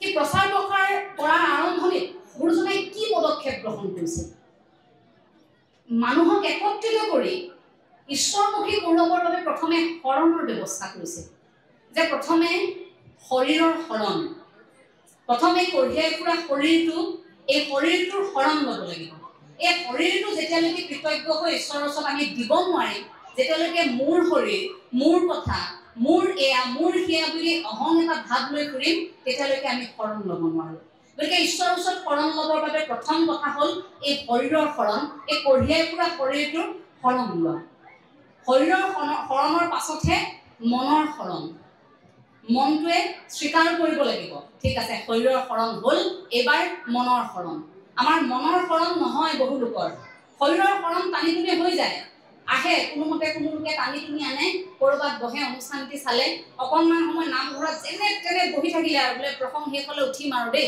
নোৱাৰি আৰু যেনে তেনে থাকিলোঁ অকণমান সময় কিন্তু মনটোৰ শৰণ হোৱা নাই কাৰণ সেইখিনি সময়ত মনটো নিয়ন্ত্ৰণেই কৰিব পৰা নাই সেই মনৰ শৰণটো ক'ত গ'ল ইয়াত একেলগে বহি থাকিলেই নহ'ব গুৰু ভকতিত অকণমান সময় মনটোক শৰণ দিবও জানিব লাগিব এই মনটোৱে ঈশ্বৰৰ ওচৰত কেনেকৈ শৰণ লৈছে সেইটো আপুনিহে কেৱল অনুভৱ কৰিব পাৰিব সন্মুখত থকাগৰাকী সেইটো অনুভৱ কৰিব নোৱাৰে কোনো মনোবিজ্ঞানে সেইটো অনুভৱ কৰিব নোৱাৰে গতিকে মনৰ শৰণ তাৰ পাছতহে বাক্যৰ শৰণ শৰীৰৰ শৰণ মনৰ শৰণ আৰু তাৰ পাছত আহিল বাক্যৰ শৰণ এই বাক্যৰ শৰণ এনেভাৱে আপোনাক ক্ৰিয়া কৰে এই যে আৰম্ভণিতে কৈছিলোঁ ভাগৱত শাস্ত্ৰবাদীৰ সম্পূৰ্ণ পাঠ আৰু ব্যাখ্যা হয়তো শুনাৰ লগে লগে আমি সেই প্ৰাপ্তি লাভ কৰিম সেই বাক্যৰ শৰণ শুনিবৰ বাবে এই শৰীৰ আৰু মন দুয়োটাৰে কিন্তু শৰণ হৈ ল'ব লাগিব সেইবাবে সেই কথাখিনি শুনাৰ নিৰ্দিষ্ট স্থান আছে নিৰ্দিষ্ট সময় থাকে ঈশ্বৰ প্ৰাপ্তিৰ কথা সেই মন আৰু শৰীৰ শৰণ বাক্যৰ শৰণৰ কথাক আমি উদাহৰণ হিচাপে ক'ব পাৰোঁ যে এজন ব্যক্তি এবাৰ ভাগৱত পাঠ কৰি আছে ভাগৱত ব্যাখ্যা কৰি আছে ব্যক্তিগৰাকীয়ে প্ৰায় 3 দিন 3 ৰাতি ভাগৱত ব্যাখ্যা কৰি আছে বহু লোক তাত বহিছে ইফালৰ পৰা এটা চুৰক খেদি আনিছে আন এখন গাঁৱৰ ৰাইজে চোৰটো এতিয়া দৌৰি দৌৰি আহি দেখিছে যে ৰাইজ ইয়াত বহুত বহি আছে বোলে পলাবলৈতো মোৰ আৰু উপায় নাই ইয়াত ভাগৱত ব্যাখ্যা চলি আছে বহুত মানুহ বহি আছে আৰু এনেও আধ্যাত্মিক অনুষ্ঠানত মাৰধৰ নকৰে কোনেও কাকো গতিকে এইখিনিতে বহি দিয়া যাওক লগে লগে কি কৰিলে চোৰটোৱে ৰাইজৰ মাজতে বহি দিলে ৰাইজৰ মাজত বহি দিয়াৰ লগে লগে ইফালৰ পৰা যে খেদি আহিছিল তেওঁকতো বিচাৰি নোপোৱা হৈ থাকিল ৰাইজৰ মাজৰ পৰা বহিলেহে বহিল উঠি যায় কেনেকৈ ভাগৱত ব্যাখ্যাটো চলি আছে এতিয়া চোৰ উঠি যাব পৰা নাই চোৰে কি কৰিব এতিয়া তাতেইতো বহি আছে তাত বহি থাকিয়ে চোৰে যি নাই নাই অকণমান সময়তো বহিলে সন্মুখত থকা জনেনো কি কৈ আছে শুনো এই বুলি ভাবি কাণ থিয় কৰি শুনিবলৈ আৰম্ভ কৰে আৰু সেইখিনি সময়তে আকৌ শ্যাম সুন্দৰৰ বৰ্ণনা চলি আছে শ্যাম কানুৰ মই ভগৱান শ্ৰীকৃষ্ণৰ কথা কৈছো বৰ্ণনা চলি আছে যে ঈশ্বৰ এনেকুৱা ঈশ্বৰ এনে ধৰণৰ ভৰণ পোষণত থাকে ঈশ্বৰ এনেকৈ থাকে এই কথাখিনি বৰ্ণনা চলি আছে এই কথাখিনি বৰ্ণনা চলি থাকোঁতে যেতিয়া বহি থকা সকলৰ মাজতো চোৰটো আছে চোৰটোৱে ভাবিছে বাহ ঈশ্বৰৰ কথা তেতিয়ালৈকে শুনাই নাই চোৰে ঈশ্বৰে ভাবিছে ভগৱানেও ইমান অলংকাৰ পিন্ধি থাকে ধেত মই কাৰ ঘৰত চুৰ কৰিছো এইজনক পালে দেখোন মই একেবাৰে সকলোখিনি সমস্যাৰ সমাধান এইজনেতো ইমানখিনি পিন্ধি থাকে তাতে বৰ্ণনা কৰিছে বোলে ভৰিত সোণৰ নুপুৰ পিন্ধি থাকে কঁকালত পিন্ধি থাকে কৰবান এনেধৰণে পিন্ধি থাকে যে অলংকাৰবোৰ ডিঙিত গলপতা পিন্ধি থাকে সোণৰ মূৰত বোলে ময়ূৰ পাখি থাকে তাৰ উপৰিও সোণৰ কিৰীটি থাকে বোলে সকলোতে সোণৰ অলংকাৰে লাগি থাকে ভগৱন্তৰ জিলিকি থাকে তেওঁ শ্যাম সুন্দৰ এই শ্যাম সুন্দৰ মই ইমান দিন ক'ত মানুহৰ ঘৰে ঘৰে চুৰ কৰি আছিলো মই শ্যাম সুন্দৰক পালে দেখোন শেষেই তাৰ পাছত কথা শুনি আছে ভাবিছে ঠিকনাটো ক'ব এতিয়া ব্যাখ্যাকাৰগৰাকীয়ে ঠিকনাটো ক'ব যে তেওঁ ক'ত থাকে তাৰ পাছত লাহে লাহে সন্ধিয়া হৈ আহিছে সেইদিনাৰ পাঠ সিমানতে সামৰণি মাৰিব লৈছে কিন্তু এতিয়া চুৰ তাৰ পৰা উঠি নাযায়হে নাযায় চুৰ এইভাবে উঠি নাযায় যে শেষ হোৱাৰ পাছত ভাগৱত ব্যাখ্যাকাৰগৰাকীক মনে মনে লগ ধৰি সুধিব যে এই এড্ৰেছটো ক'ত আছে তেওঁ ক'ব নেকি ভাবি চুৰে তাত বহি আছে ৰাইজ উঠি যোৱাৰ পিছত লাহে লাহে ভাগৱত ব্যাখ্যাকাৰগৰাকীক আহি সুধিলে বোলে বাপ কওকচোন আপুনি যে ইমান সুন্দৰকৈ বৰ্ণনা কৰিলে শ্যাম সুন্দৰৰ কথা সেইজন ক'ত থাকেনো এওঁ ভাবিলে ক'ত থাকে আয়ো দেখি ভাৱত বিভোৰ হৈ গ'ল চাগে কথা শুনি সেইকাৰণে সুধিছে বোলে বৃন্দাবনত থাকে যাব পাৰিম নে এতিয়া বোলে বৃন্দাবনলৈ যাব পাৰিয়ে নে গ'লে লগ পাম নে বুলি সুধিছে যাওক আপুনি যাব পাৰিব আপুনি ৰেলেৰেও যাব পাৰিব আপুনি বাছেৰেও যাব পাৰিব খোজকাঢ়ি গ'লে আপোনাৰ কেইবাটাও দিন লাগিব কিন্তু আপুনি যাব পাৰিব এই দিশে বৃন্দাবনলৈ যায় গ'ল শ্যাম সুন্দৰক বিচাৰি এবাৰ যাত্ৰা চুৰৰ বৃন্দাবন গৈ পালেগৈ তাত এতিয়া অলিয়া বলিয়া হৈ ইফালে চিঞৰিছে সিফালে চিঞৰিছে নাই ওলাই অহা নাই শ্যাম সুন্দৰ চিঞৰিছে ভগৱন্তক কিন্তু চুৰটোৱে একান্তৰূপে কামনা কৰিছিল ঈশ্বৰক যে তেওঁৰ সন্মুখত যদি ভগৱন্ত আহে তেন্তে সেই ভাগৱত ব্যাখ্যাকাৰগৰাকীয়ে যেনেকৈ ভগৱানৰ বৰ্ণনা কৰিছে শ্ৰীকৃষ্ণৰ বৰ্ণনা যেনেকৈ কৰিছে তেনেকৈ অলংকাৰ পিন্ধি থকা সেই সুন্দৰ যুৱকজন হৈ আহিব সেইটো ভাবিয়ে তেওঁ চিঞৰি ফুৰিছে ইজনক সুধিছে কোনোবাই ভাবিছে মূৰৰ বিকৃতি আছে নেকি মন্দিৰ এটালৈ দেখুৱাই দিয়ে তাতো গৈ সুধে কাৰোবাক ইফালে পূজাৰী এগৰাকী দেখুৱাই দিয়ে বোলে এইফালে যাওক অমুক ঠাইলৈ যাওক গোটেইখন ঘূৰি ফুৰিছে অৱশেষত শেষত এভাগ মন্দিৰৰ তলৰ চিৰিত বহি এবাৰ কাকুতি মিনতি কৰিবলৈ আৰম্ভ কৰিলে তেনেকৈ প্ৰায় 3 দিন 3 ৰাতি চুৰৰ কাকুতি মিনতি আৰম্ভ হৈছে ঈশ্বৰক পাবলৈ ইমানেই কামনা কৰিছে ইমানেই সাধনা কৰিছে সেই সময়খিনিত অৱশেষত ঈশ্বৰেও দেখা দিবলৈ বাধ্য হ'ল সেই অকণমান সময়ৰ বাবে সেই চুৰটোৰ সন্মুখত ধৰা দিলে ঈশ্বৰে যেনেকৈ কামনা কৰিছিল তেনেকৈ কিন্তু যেতিয়াই সন্মুখত শ্যাম সুন্দৰক দেখা পালে চুৰটোৰ সহ্যবৃত্তি নিমিষতে নোহোৱা হৈ গ'ল নিমিষতে তেওঁ লগে লগে দেখাৰ লগে লগে তেওঁৰ মনত ভাৱনা হ'ল আৰু মই কি কৰ্ম কৰিবলৈ আগবাঢ়িছোঁ এওঁ দেখোন প্ৰভু ভগৱন্ত আৰু শ্ৰীকৃষ্ণৰ কথা কৈ থকা হৈছিল ইমান সময় লগে লগে তেওঁৰ ওচৰত শৰণাপন্ন হৈছে বোলে প্ৰভু মই সঁচা কথা কৈছোঁ মই কিন্তু চুৰ কৰিবলৈহে আহিছিলোঁ আপুনি পিন্ধি থকা অলংকাৰখিনি চুৰ কৰিম বুলিহে মই সেই ভাগৱত ব্যাখ্যাকাৰগৰাকীৰ পৰা ঠিকনা লৈ এনেকৈ 3 দিন 3 ৰাতি বহি আপোনাক মাতি আছিলোঁ কিন্তু আপুনিতো সঁচাকৈ আহিল মোক আপুনি কৃপা কৰিলে এতিয়া আপুনি মোক কৃপা যে কৰিলে তাৰ বাবে মই অত্যন্ত সুখী ভগৱন্তই কৈছে এতিয়া মোক কামনা কৰা প্ৰতিগৰাকীক মই কিবা এটা উপহাৰ দিম এতিয়া তুমি খোজা মোক কি লাগে মই সেইটোৱে তোমাক দিম অলংকাৰখিনি লাগিব নেকি কোৱা মই সেইখিনিও তোমাক দিম এতিয়া চুৰে কৈছে নালাগে মোৰ সেইখিনি নালাগে আপোনাৰ যে মই দৰ্শন পালোঁ সেইটোৱে মোৰ বাবে পৰম এটা সুখ মই পৰমাত্মাক অকণমান সময় যে এই মোৰ চকুৰে যে মই চাবলৈ সুযোগ পালোঁ এইখিনি মোৰ সুখ কিন্তু মই এটা আপোনাক অনুৰোধহে কৰিম, মই যেতিয়াই আপোনাক এনেকৈ বিচাৰিম তেতিয়াই কিন্তু আপুনি মোৰ সন্মুখত আহিব লাগিব। এই কথাষাৰ ক'লে তাৰপিছত ভগৱন্তই বোলে ঠিক আছে। এতিয়া উভতি আহি ভাগৱত ব্যাখ্যাকাৰগৰাকীক লগ পাব বিচাৰিছে। বিচাৰি বিচাৰি আহি আকৌ বহুদিনৰ পাছত ভাগৱত ব্যাখ্যাকাৰগৰাকীক কাষ পালেহি। আহি লগে লগে কৈছে বোলে প্ৰভু মই লগ পাই আহিলো নহয়। ক'ত কাক লগ পালে? কি আপুনি যে বৰ্ণনা কৰিছিল শ্যাম সুন্দৰক। ব্যাখ্যাকাৰগৰাকীয়ে কৈছে মই 3 দিন 3 ৰাতি টেটু ফালি আছো, তেতিয়াও মই তেখেতৰ সান্নিধ্য পোৱা নাই, মই ভগৱন্তৰ দৰ্শন পোৱা নাই। এওঁ সেই অকণমান সময় থাকি শ্যাম সুন্দৰ দৰ্শন পালে। কি কথা কয় হে আপুনি? বিশ্বাস কৰা নাই কথাটো। তেওঁ বোলে নহয় মই পাইছো, এইটো কথা মই বিশ্বাস নকৰো। লগে লগে তেওঁ আকৌ কাকুতি মিনতি কৰিছে ভগৱন্তক যে তুমি প্ৰভু মোক দেখা দিয়া আকৌ, নহলে এই সকল লোকে মোক বিশ্বাস নকৰিব, মোক দেখা দিয়া। আৰু বহুদিন তেনেকৈ আকৌ সাধনা কৰাৰ পাছত অকণমান সময়ৰ বাবে দিব্য শক্তিৰে সেই ঈশ্বৰ দৰ্শন লাভ কৰিল। আৰু তেতিয়াই সেই ব্যাখ্যাকাৰগৰাকীয়ে এই কথাটো স্বীকাৰ কৰিবলৈ বাধ্য হ'ল যে 3 দিন 3 ৰাতি নাম ল'লেও যদি হৃদয়ৰ থকা সেই ভক্তিৰে, মনৰ শক্তিৰে, মনৰ মলিনতা দূৰ কৰি আপুনি ঈশ্বৰ ভগতি কৰা নাই, তেন্তে ঈশ্বৰক আপুনি কেতিয়াও পাব নোৱাৰে। কিন্তু সেই অকণমান সময়তে চোৰটোৱে নিজৰ সকলো ভুল শেষ কৰি, সকলো অপৰাধ আৰু নকৰো বুলি প্ৰতিশ্ৰুতিবদ্ধ হৈ ঈশ্বৰক পোৱাৰ বাবে যিটো তাৰণা কৰিলে, যিটো তেওঁৰ হেঁপাহ আছিল, সাধনা আছিল, তাৰ বাবেহে ঈশ্বৰে দেখা দিবলৈ বাধ্য হ'ল। গতিকে আমাৰ জীৱনতো পোৱাৰ হেঁপাহটো, ঈশ্বৰ প্ৰাপ্তিৰ হেঁপাহটো আচলতে তেনেকুৱা হ'ব লাগে। ঈশ্বৰ প্ৰাপ্তিৰ হেঁপাহটো কিমানখিনিলৈকে থাকিব লাগে সেই কথাটো উদাহৰণ এগৰাকী গুৰু শিষ্যৰ। শিষ্যই সুধিছে গুৰুক যে গুৰু, ঈশ্বৰ পোৱাৰ হেঁপাহটো কিমানখিনি, কেনেকুৱা এটা হেঁপাহ হ'ব লাগে? লগে লগে পানী এখিনিত শিষ্যই গুৰুৰ এনেকৈ গুৰুৱে শিষ্যক অলপ সময় পানীৰ তলত ভৰাই ৰাখিছে। চটফটাইছে তলত, পানীৰ তলত সেই শিষ্যই চটফটাইছে, উঠি আহিছে একোবত। উঠি অহাৰ লগে লগে গুৰু সুধিছে কি কৰিছে আপুনি? এই যে মই তোমাক পানীৰ তলত হেঁচা মাৰি ধৰোতে সেই সময়খিনিত তুমি যে উচাত মাৰি দিছা, এই যে সেই সময় তোমাৰ যি তাৰণা, মই ওলাব লাগে, মই উশাহটো ল'ব লাগে, সেই যিটো তাৰণা, ঈশ্বৰ প্ৰাপ্তিৰ বাবেও আমাক বোলে সেই তেনেকুৱা তাৰণাৰ প্ৰয়োজন। সেই সিমানখিনি যে পানীৰ মাজত আমি পগপগাই আছো, প্ৰভু তুমি উদ্ধাৰ কৰা, সেই তাৰণাটোৰ প্ৰয়োজন। কিন্তু আমি সহজে বিচাৰো, আমি সহজকৈ বিচাৰো বাবে আচলতে আমি নাপাওঁ। যদি ধ্যান কৰিব পাৰিছিল পূৰ্বৰ যুগত বছৰ বছৰ ধৰি, আমি অকণমান সময় বহি থাকিলে আমনি পাওঁ, অকণমান সময় কৃষ্ণৰ কথা পাতিলেই আমি আমনি পাওঁ। আমাৰ বাবে সেয়া আমনিদায়ক হয়। কিয় হয়? এই কথাবোৰ কিন্তু উপলব্ধি কৰিব লাগিব আমি। সেই আমনিদায়ক কথাবোৰে কিয় ক্ৰিয়া কৰিবলৈ আৰম্ভ কৰিছে আমাক? গুৰুজনে আমাক শৃংখলিতভাৱে এই সমাজখনত একেলগে থাকিবলৈ শিকাই থৈ গৈছিল যে তোমালোকে এক ঈশ্বৰবাদৰ কথা ক'বা, এক ঈশ্বৰবাদত বিশ্বাস ৰাখিবা, যি তোমালোকক এনেকৈ একত্ৰিত কৰি ৰাখিব যে তোমালোক কেতিয়াও দুৰ্বল নোহোৱা, সেই শক্তিটোত তোমালোক থাকিব পাৰিবা। এই কথাটোৰ উপলব্ধি আমি অসমীয়া কেতিয়া কৰিম? মই ঠাই ঠাই গ'লে কওঁ যে আমাৰ অসমীয়াৰ বৰ ঘৰত এলাংঘু লাগিছে। কিছু সংখ্যকে কথাবোৰ ক'লে বেয়া পায়, কিন্তু বেয়া পালেও এইটোতো অপ্ৰিয় সত্য।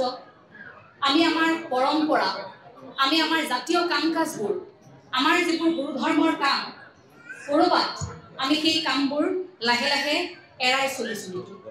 ক'ৰবাত সেই কামবোৰ আমি কৰিবলৈ অসমীয়া অতি আধুনিক হ'বলৈ গৈ থকাৰ বাবে সেই শিপাডাল আমি এৰাই চলিছো নেকি? সেই শিপাডাল যদি আমি এৰাইছো, শিপাডাল যদি এৰি থৈ আহিছো, তেন্তে কি আশাত আমি ভৱিষ্যতৰ বাবে কিবা এটা থৈ যাম? নতুন প্ৰজন্মৰ বাবে আমি কি থৈ যাম? এই প্ৰশ্নটোৰ উত্তৰ প্ৰতিগৰাকী অসমীয়াই দিব লাগিব। এই প্ৰশ্নটোৰ উত্তৰ কেৱল বক্তাসকলে বা প্ৰশ্নটোৰ উত্তৰ কেৱল শ্ৰীমন্ত শংকৰদেৱ সংঘই নহয়। এই উত্তৰটো প্ৰতিগৰাকী অসমীয়াই দিব পৰা হ'ব লাগে যে গুৰুজনাই ইমান বছৰ আগত প্ৰতিষ্ঠা কৰি থৈ যোৱা এখন, গুৰুজনাই দেখুৱাই থৈ যোৱা সেই আদৰ্শ যদি ক'ৰবাত খেলিমেলি হৈছে, খেলিমেলি কিয় হৈছে তাৰ উত্তৰ, তাৰ অনুভৱ, তাৰ উপলব্ধি, আত্মসমালোচনা প্ৰতিগৰাকী অসমীয়াই কৰিব লাগে। কেৱল শ্ৰীমন্ত শংকৰদেৱ সংঘই নহয় বা কেৱল কেইগৰাকীমান বিশেষ ব্যক্তিয়ে নহয়। এই কথাষাৰত প্ৰতিগৰাকী আমি ভাবোঁ যে উত্তৰ দিবলৈ এতিয়া সাজু হ'ব লাগে প্ৰতিগৰাকী। আমাৰ নতুন প্ৰজন্মৰ বাবে আশাৰ ৰেঙনি শ্ৰীমন্ত শংকৰদেৱ সংঘৰ সেৱা বাহিনী। এইসকল কণমানি আজি অনুষ্ঠানত অংশগ্ৰহণ কৰিছে, তেওঁলোকে কি বুজি পায়?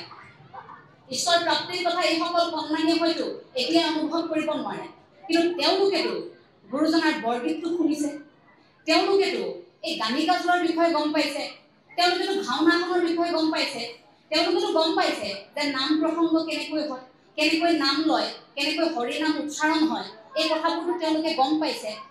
নজনাকৈ অবুজ মনবোৰে যেতিয়া জানিবলৈ আৰম্ভ কৰিব সমাজত দেখি দেখি, তেতিয়াই শিকিব মনৰ দুৱাৰেৰে। এইসকল কণমানিক তেনেকৈ আপুনি ধৰি বান্ধি শিকাবলগীয়া নহয়। এইসকল কণমানিয়ে লাহে লাহে এই কথাবোৰ অনুভৱ কৰিব তেতিয়া যে ঈশ্বৰ ভকতি ক'ত থাকে, গুৰু সেৱা ক'ত থাকে। গতিকে প্ৰতিগৰাকী পিতৃ মাতৃক অনুৰোধ জনাম, আধ্যাত্মিক এটা পৰিৱেশ আপোনালোকৰ ঘৰখনত সৃষ্টি কৰোঁতে আপোনালোকৰ সন্তানক প্ৰথমে গুৰু সেৱাৰ বিষয়ে জনাওক, তাৰ পাছত আপোনালোকৰ সন্তানক শৰণৰ বিষয়ে জনাওক। এই যে গুৰু সেৱা, সেয়া প্ৰথমটো খোজ, সেয়া আৰম্ভণি হ'ব গুৰু পৰিচয়। গুৰু তেওঁৰ নাম ভকত, গুৰু আমি আদি গুৰু, আমাৰ আনুষ্ঠানিক শিক্ষাৰ প্ৰতিগৰাকী শিক্ষাগুৰু, আমাৰ পিতৃ মাতৃ প্ৰতিগৰাকী গুৰু, এই জগতগুৰু শ্ৰীমন্ত শংকৰদেৱ গুৰুজনা। এই গুৰুৰ কথা আমি শিকোৱাৰ সমান্তৰালকৈ দেও, কৃষ্ণদেও, নাম, কৃষ্ণ নাম আৰু শেষত ভকত, এই সকলো পৰিপূৰ্ণ হৈ ভকত হয়। সেই সকলো পৰিপূৰ্ণ হৈ ভকত হোৱাৰ বাবেও আগ্ৰহী হ'ব লাগিব প্ৰতিগৰাকী কণমানি। সেই বিভিন্ন মঞ্চত কোৱাৰ দৰে মই ইয়াতো কওঁ যে ডাক্তৰ হ'বলৈ হেঁপাহ থাকে, ইঞ্জিনিয়াৰ হ'বলৈ হেঁপাহ থাকে, শিক্ষক হ'বলৈ হেঁপাহ থাকে, ব্যৱসায়ী হ'বলৈ হেঁপাহ থাকে, লগতে হেঁপাহ থাকিব লাগে ভকত হ'বলৈও। ভকত হ'বলৈ কিয় হেঁপাহ নাথাকে? এটা নিৰ্দিষ্ট বয়সতহে কিয় ভকত হোৱা হয়? তাৰ আগতো ভকত হ'ব পাৰে। ভকত হ'বৰ বাবে নিৰ্দিষ্ট বয়স নালাগে। এই হৃদয়ত ভকতি লাগে আৰু উত্তৰৰ দিশে গতি কৰিছো নে নাই সেই কথাটো অনুভৱ কৰিব পৰাকৈ আপোনাৰ শকতি এটাৰ প্ৰয়োজন হয়। সেই শকতিটো প্ৰতিগৰাকী সন্তানৰ থাকে। সেই শকতিটো থাকিলেই আপোনালোকে আপোনালোকৰ সন্তানক এই পথটোৰে নিব পাৰিব। আমি সেই কথাটো অন্তত আশা কৰোঁ। পৰামৰ্শ দিব পৰাৰ আমাৰ আচলতে এতিয়ালৈকে সাহস পোৱা নাই। খুব সীমিত জ্ঞান, দুই এখন মঞ্চত মাথো মনৰ কথাবোৰহে কৈছোঁ, যে ক'ৰবাত যদি কিবা এটা বিশৃংখল দেখিছোঁ, আমি অনুভৱ কৰিছোঁ যে সেই কথাবোৰ এতিয়া অসমীয়া অনুভৱ কৰক। গতিকে প্ৰসংগ একেই, গুৰুজনাৰ প্ৰসংগ, গতিকে দুই এটা কথা কওঁতে কেতিয়াবা ক'ৰবাত ভুল হৈ যাব পাৰে। গুৰুজনাৰ প্ৰসংগ উত্থাপন কৰোঁতে শেষত মই এটি কাল্পনিক কথোপকথনেৰে মোৰ কথাখিনি শেষ কৰিব বিচাৰিম।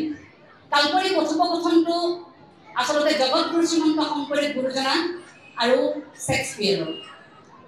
এই যে আমি কৈ থাকোঁ গুৰুজনা শেক্সপিয়েৰতকৈ শ্ৰেষ্ঠ, কেনেকৈ শ্ৰেষ্ঠ? গুৰুজনাই নাৰীক যেনেকৈ নাটত প্ৰাধান্য দিছিল, শেক্সপিয়েৰৰ নাটত তাত পৃথকতা দেখিবলৈ পোৱা গৈছিল। নাৰীৰ দৃষ্টিৰে ঈশ্বৰ প্ৰাপ্তিৰ কথা আছে। যদি সীতাৰ দৃষ্টিৰে আপুনি ৰামক চাইছে, আপুনি সমান্তৰালকৈ ৰুক্মিণীৰ দৃষ্টিৰে ভগৱান শ্ৰীকৃষ্ণক উপলব্ধি কৰিছে। গুৰুজনাই সেইখিনি আমাক দেখুৱাই থৈ গৈছে। সেই সৃষ্টিবোৰ, নাৰীৰ চৰিত্ৰবোৰ তেনেকৈ ৰচনা কৰিছে।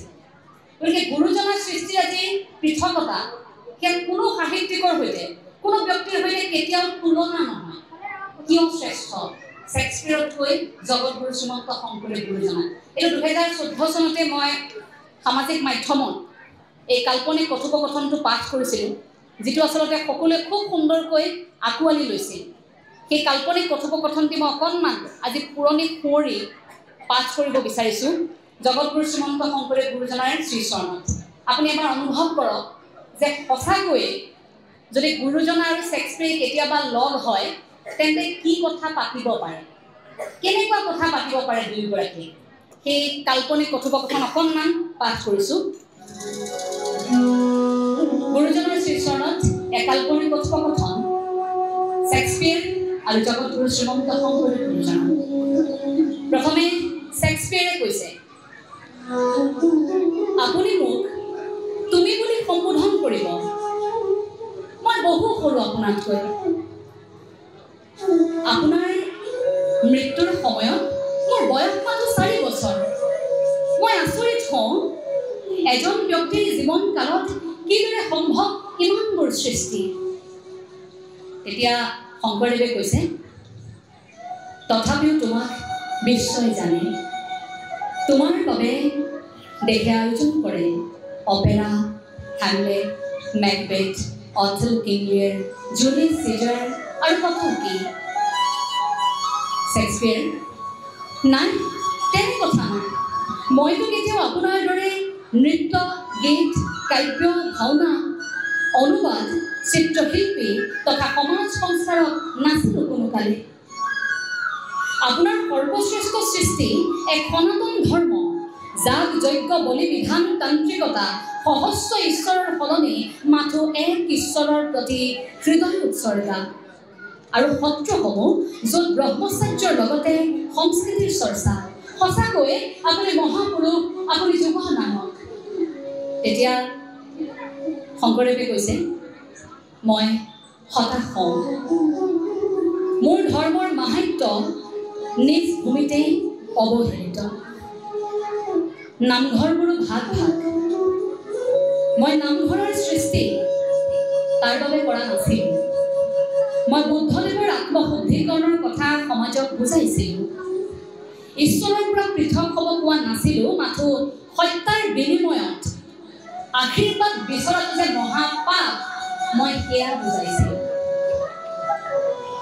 মোৰ জন্মভূমিত আজি বাঢ়ি আহিছে পুনৰ যাগ যজ্ঞ বলি বিধান অন্ধবিশ্বাস দায়ী হত্যা এতিয়া শেক্সপিয়াৰে কৈছে সেইবোৰ সকলোতে আছে মোৰ দেশতো এতিয়া খ্ৰীষ্টান ধৰ্মৰ 3টা ভাগ তথাপিও আপোনাক কিন্তু উভয় ধৰ্মৰ মানুহে বিশ্বাস কৰে আপোনাক সৰ্বশ্ৰেষ্ঠৰ শাৰীত ৰাখে এতিয়া শংকৰদেৱে আকৌ কৈছে তুমি ঠিকেই কৈছা তোমাৰ সনেট পুথিসমূহ মোৰ খুব প্ৰিয় তুমি লিখা প্ৰকৃতি তথা বন্ধুত্বৰ কবিতাসমূহ অতুলনীয় শেক্সপিয়াৰ এতিয়া শেক্সপিয়াৰে কৈছে আপোনাৰ বৃন্দাবনী বস্ত্ৰ মোৰ খুব প্ৰিয় আমি ভাগ্যৱান সেইখন ইউৰোপতহে আছে ধন্যবাদ আপোনাক এতিয়া শংকৰদেৱে আকৌ কৈছে তুমি ঠিকেই কৈছা মই কিন্তু হতাশ হওঁ মোৰ দেশৰ নতুন প্ৰজন্মক দেখি শেক্সপিয়াৰে কৈছে হয় আপুনি কোৱাৰ দৰে ময়ো আচৰিত হওঁ নতুন প্ৰজন্মক লৈ আপুনি যেতিয়া নৱ জাগৰণৰ সৃষ্টি কৰিছিল অসমত তেতিয়া আমেৰিকাৰ মাত্ৰ আৱিষ্কাৰহে হৈছিল আপোনাৰ জন্মৰ 43 বছৰৰ পিছত আমেৰিকাৰ আৱিষ্কাৰহে হৈছিল শংকৰদেৱে তেতিয়া কৈছে অথচ আজি 4000 বছৰীয়া সভ্যতাৰ দেশ আমি ক'ত তোমালোক ক'ত শেক্সপিয়াৰে কৈছে ময়ো ভাবোঁ কথাবোৰ কেতিয়াবা কিছুমান সভ্যতাই কিয় আকাশ চুব নোৱাৰে ইমান ধনী সভ্যতাবোৰ কিয় পিছুৱাই যায় শংকৰদেৱে আকৌ কৈছে সঁচাই তোমালোক ইউৰোপিয়ানসকল সুখী সফল মাতৃভূমি ভাৰতবৰ্ষ বিশ্বৰ সুখী দেশৰ তালিকাত 133 নম্বৰ স্থানত ই কিমান দুৰ্ভাগ্যজনক এবাৰ অনুভৱ কৰাচোন মই নাজানো মোৰ নতুন প্ৰজন্মই কেতিয়া জাতিক লৈ ৰাজনীতি কৰিবলৈ এৰিব নাজানো কেতিয়ালৈ পৰিষ্কাৰ পৰিচ্ছন্ন এখন দেশ গঢ়ি উঠিব শেক্সপিয়াৰে কৈছে গুৰুদেউ আপুনি হতাশ নহ'ব শেক্সপিয়াৰে এতিয়া গুৰুজনে আকৌ কৈছে শেক্সপিয়াৰক হতাশ নহয় কিয় উৎসৱ প্ৰেমী কৃষি বাণিজ্যক সন্মান কৰিব নজনা এটা জাতি গণতন্ত্ৰ এই গণতন্ত্ৰই কি দিছে তোমাৰ দেশ ইউনাইটেড কিংডমত আজিও ৰাজতন্ত্ৰ অক্ষুণ্ণ পৃথিৱীৰ ভিতৰতে সফল দেশ এতিয়া শেক্সপিয়াৰে কৈছে ধন্যবাদ আপোনাক আপুনি ঠিকেই কৈছে মাথো নাচ গান কবিতাৰে এখন দেশক মাথো উৎসৱেৰে গঢ়ি তুলিব নোৱাৰি প্ৰকৃত সফল সভ্যতাৰ সংস্কৃতি অৰ্থনৈতিক স্বাৱলম্বিতা স্থাপত্য শিল্প আৰু শিল্প উদ্যোগ এয়া আছিল গুৰুজনা আৰু শেক্সপিয়াৰৰ কাল্পনিক কথোপকথন দুয়োগৰাকীয়ে কথা পাতিছিল সেই সময়ত যে জাতিটো যদি জীয়াই থাকে তেন্তে কৰ্মৰ জৰিয়তেহে জীয়াই থাকিব হোমেন বৰগোহাঁই ছাৰে এখন গ্ৰন্থত বৰ সুন্দৰকৈ কথাষাৰ লিখিছে যে এবাৰ হোমেন বৰগোহাঁই ছাৰ যেতিয়া আছিল গুৱাহাটীত তেতিয়া ঢকুৱাখানাৰ পৰা এগৰাকী ব্যক্তি গৈছে ব্যক্তিগৰাকী গৈ তেখেতক কৈছে যে মোৰ আপোনাৰ লগত কেইটামান কথা পাতিবলগীয়া আছে হোমেন বৰগোহাঁইদেৱে কৈছে যে মোৰ অকণমান সময় নাটনি যি ক'বলগীয়া আছে কওকচোন নহয় মোৰ খুব জৰুৰী কথা আপুনি কথাকেইটা শুনিবই লাগিব বৰগোহাঁই ছাৰে বোলে ঠিক আছে কি কথা কওকচোন মানুহজনে কান্দিবলৈ আৰম্ভ কৰিছে কিয় কান্দিছে জানেনে সেই মানুহজনৰ 4টা সন্তান 4জন ল'ৰাক MA পাছ কৰোৱালে আটাইকেইজনী স্নাতকোত্তৰত ডিগ্ৰী লাভ কৰিলে, কিন্তু এজনৰো চৰকাৰী চাকৰি নাই। গতিকে সেই হোমেন বৰগোহাঞিদেৱক তেওঁ অনুৰোধ কৰিবলৈ গৈছে যে কিবাকৈ আপুনি যদি পাৰে কাৰোবাক কৈ মেলি মোৰ এটা ল'ৰাক চৰকাৰী চাকৰি এটাৰ আপুনি ব্যৱস্থা কৰি দিয়কচোন। কিন্তু হোমেন বৰগোহাঞিদেৱ আচৰিত হৈছে, আৰে আপোনাৰ 4টা ল'ৰা, মই এতিয়া কাক কম চৰকাৰী চাকৰি পাবে? আৰু আজিৰ সময়ত এনেকৈ কাৰোবাক কৈ দিলেতো চৰকাৰী চাকৰি এটা নাপায়, আপুনি কিয় কথাটো বুজা নাই? মানুহজন আকৌ বুজ নুবুজে, বোলে নহয় আপুনি ক'লেই হ'ব, আপুনি কওকচোন কাৰোবাক চৰকাৰী চাকৰি এটা লাগে, মোৰ ঘৰখন উদ্ধাৰ হ'ব। মানুহজন যথেষ্ট শিক্ষিত, হোমেন বৰগোহাঞিদেৱে নুশুনে। তাৰপাছত কৈছে বোলে এটা কথা কওঁ আপোনাক, আপুনি যে অথনিৰ পৰা মোক কৈ আছে চৰকাৰী চাকৰিৰ বাবে মোক কৈ দিব লাগে, আপোনাৰতো মই জনাত মাটি বাৰী বহুত আছে, আপোনাৰ যিমান মাটি বাৰী আছে সেই মাটি বাৰীত আপোনাৰ 4টা ল'ৰা নালাগে, আপোনাৰ 10টা ল'ৰাই খেতি কৰি খাই শেষ কৰিব নোৱাৰে। গতিকে আপোনাৰ ল'ৰাকেইটাক আপুনি কিয় খেতি কৰিবলৈ দিয়া নাই, কিয় খেতি কৰিবলৈ শিকোৱা নাই? এইবুলি যেতিয়া হোমেন বৰগোহাঞিদেৱে ক'লে, সেই মানুহগৰাকী কান্দি থকা মানুহগৰাকীয়ে খেতি সাপৰ দৰে ফুচফুচাই আহিছে, খেত তুলি আহিছে একেবাৰে। লগে লগে তেখেতক উভতি ধৰি কৈছে, মই ইমান ল'ৰা পঢ়ালো শুনালো, আপোনাৰ ওচৰলৈ আহিলো মই সহায় বিচাৰি, আপুনি নোৱাৰো বুলি কওক, কিয় আকৌ খেতি কৰিবলৈ ক'বলৈ কৈছে? বেয়া পাইছে কথাষাৰ কোৱাৰ লগে লগে, বোলে আপুনি এইটো কথা নক'ব, ইমান পঢ়াই মোৰ ল'ৰাই কি এতিয়া খেতি কৰিব নেকি? তেতিয়া হোমেন বৰগোহাঞিদেৱে আচৰিত হৈ এখন গ্ৰন্থত লিখিছে যে মৰ তেলেগুৱা, অৰ্থাৎ এই এলেগুৱা জাতিটো আলস্যতা এনেকৈ গ্ৰাস কৰিব, এদিন হায়ৈ গৈকৈ কান্দিব লাগিব। সঁচাকৈ যে কিছু আইন প্ৰণয়ন কৰি এটা সময়ত আমাক সংৰক্ষণ কৰি ৰাখিব লাগিব, কাৰণ আমি শ্ৰমজীৱী অসমীয়া লাহে লাহে এলেগুৱা হৈছোঁ। কৰ্মমুখী আন্দোলন আমি গঢ়ি তুলিব পৰা নাই। যিটো গুৰুজনে আমাক কৰ্ম সংস্কৃতিৰ কথা কৈ থৈ গৈছিল, সেই কৰ্ম সংস্কৃতিৰ বাটত আপুনি মই যাব পৰা নাই। সেই ব্যক্তিগৰাকীৰ দৰে আপোনাৰ মোৰ মনতো সেই ধাৰণাটোৱে আছে, কোনোমতে এটা চাকৰিৰ প্ৰয়োজন। কৰ্মমুখী আন্দোলনৰ কথা আমি কেৱল ভাষণত শুনো, আমাৰ ঘৰখনত যদি কোনোৱে কৰিবলৈ আগবাঢ়ে আমি সাহসটো যোগাব পৰা কিন্তু এতিয়াও পোৱা নাই। কিন্তু অসমীয়া জাতিটোৱে গুৰুজনাই কৈ থৈ যোৱাৰ দৰে গুৰু ভকতিও লাগিব, ঈশ্বৰ ভকতিও লাগিব, ইয়াৰ সমান্তৰালকৈ কৃষ্ণ সংস্কৃতিৰে কৃষি সংস্কৃতি অৰ্থাৎ কৰ্ম সংস্কৃতিও লাগিব। এই কৰ্ম সংস্কৃতিৰে আগবাঢ়িলেহে আমি জাতিটো আচলতে জিলিকি থাকিম। আমাৰ সভ্যতাত মানসিক শক্তি আৰু শাৰীৰিক পৰিশ্ৰম এই দুটাৰে প্ৰয়োজন আছে। গ্ৰীক সভ্যতাৰ যেতিয়া আৰম্ভণি হৈছিল তাত ভাগ কৰি দিয়া হৈছিল আৰম্ভণিতেই, বোলে গ্ৰীক সভ্যতাত প্ৰথমে মুক্ত নাগৰিকসকল আৰু তাৰ পাছত দাসসকল। এই মুক্ত নাগৰিকসকলে গ্ৰীক সভ্যতাত কি কৰিছিল? এই দাসসকলক মাতি আনি কাম কৰিছিল, তেওঁলোকে আৰামত খাইছিল। কিন্তু লাহে লাহে যেতিয়া দেখিলে যে গ্ৰীক সভ্যতাৰ উন্নতিত এই কথাখিনি বাধা দিছে, তাৰপিছত তেওঁলোকে উপলব্ধি কৰিলে। কিন্তু আমাৰ মনত প্ৰৱণতাটো সেই তেনেকুৱা যে আনে যদি কৰি দিয়ে, যদি আমি ফ্ৰীতে খাবলৈ পাইছোঁ, আলাসতে খাবলৈ পাইছোঁ, তেন্তে আমি সেইটো বিচাৰোঁ। সেই প্ৰৱণতাটো আমাৰ মনত বেছিকৈ শিপায়। ধোদৰ আলি অকল অসমতেই নহয়, এনে প্ৰসংগ ৰাছিয়াতো আছিল।